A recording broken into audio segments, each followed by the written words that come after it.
Hello students, I am Anurag Rai. In this video, I am going to explain two tenses, past perfect and past perfect continuous. इससे पहले के tenses मैं आपको अपने previous videos में already explain कर चुका हूँ। तो इस वीडियो में हमारे दो टेंसेस रहेंगे। जैसा कि आप देख सकते हैं, सेवंथ जो टेंस है वो हमारा पास्ट परफेक्ट टेंस है। तो हर एक टेंस को पहचानना बहुत आसान होता है, उसके नाम में ही उसकी पहचान छुपी होती है।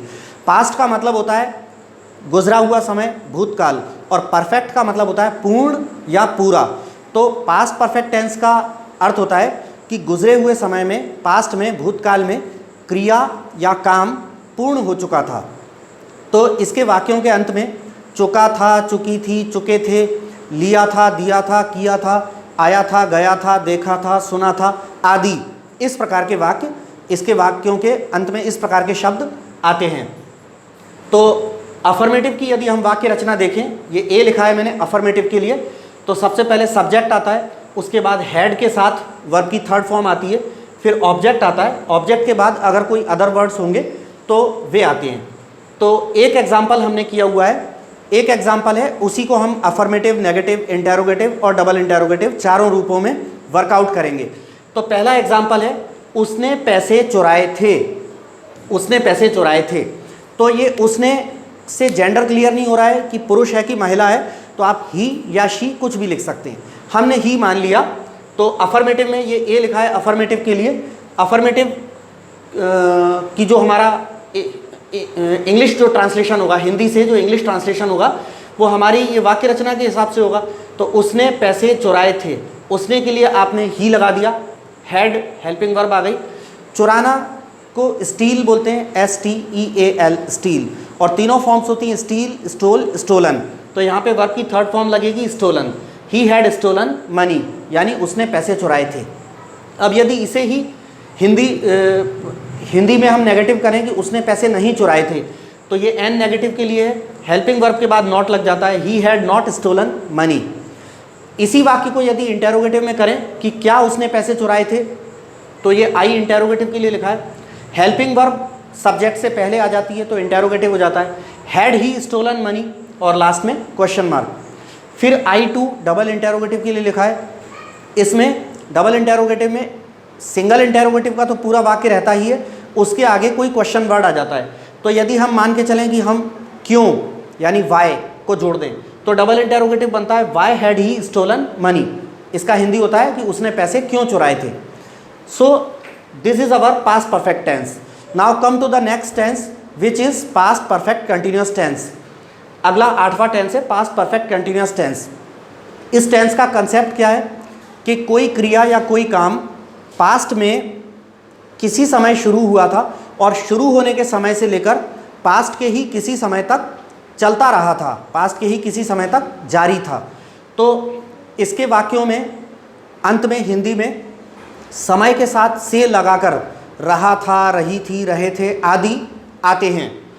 अब ये ए अफर्मेटिव की वाक्य रचना लिखी है। तो अफर्मेटिव की वाक्य रचना में क्या आता है, सबसे पहले सब्जेक्ट, फिर हैड बीन, फिर वर्ब की ING फॉर्म, फिर ऑब्जेक्ट, ऑब्जेक्ट के बाद कुछ अदर वर्ड्स हों तो वो, उसके बाद फिर सिंस या फॉर, फिर टाइम।